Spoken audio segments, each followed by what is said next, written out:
আপনাকে কে সৃষ্টি করেছেন ভাই? কি উদ্দেশ্যে? প্রথমে কি একটা বলেছে, কি উদ্দেশ্যে? আমাকে আল্লাহ পাঠিয়েছেন দুনিয়াতে নামাজ পড়তে, রোজা রাখতে, দিনের প্রচার করতে, দিনের জ্ঞান অর্জন করতে, এই তো। তা আমি একজন মেয়ের জন্য জীবন নষ্ট করে দিব কেন? আমি তাহলে আল্লাহর কাছে কি মুখ দেখাবো আর নবীর কাছে কি মুখ দেখাবো? ওখানে গিয়ে বলবো আল্লাহ আমি আমার অমুক প্রেমিকার জন্য আশেক হয়ে একদম জীবন দিয়ে দিয়েছি, আত্মহত্যা করেছি। গেছে ভাই, যাইতে দেন। যে ব্যক্তি আপনার অবস্থানকে মূল্যায়ন করে নাই সে আপনার যোগ্য ছিল না।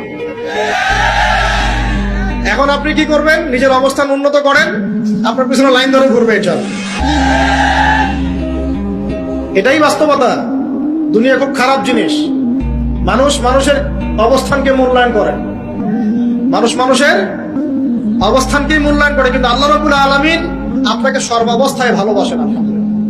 এই যে আমরা এখন অনেক পাপ করছি না, আল্লাহ কি আমাদেরকে আযাব দিয়ে ধ্বংস করে দিয়েছে? আল্লাহ পাক এখনো আমাদেরকে ভালোবাসেন, গ্রহণ করেন, অপেক্ষায়। আল্লাহ পাক অপেক্ষা করছেন কখন তওবা করবে, আমি তওবা কবুল করব। এই কখন আমার বান্দা খালি একবার বলে আস্তাগফিরুল্লাহ, আল্লাহ পাক সাথে সাথে মাফ করে দিয়েছেন।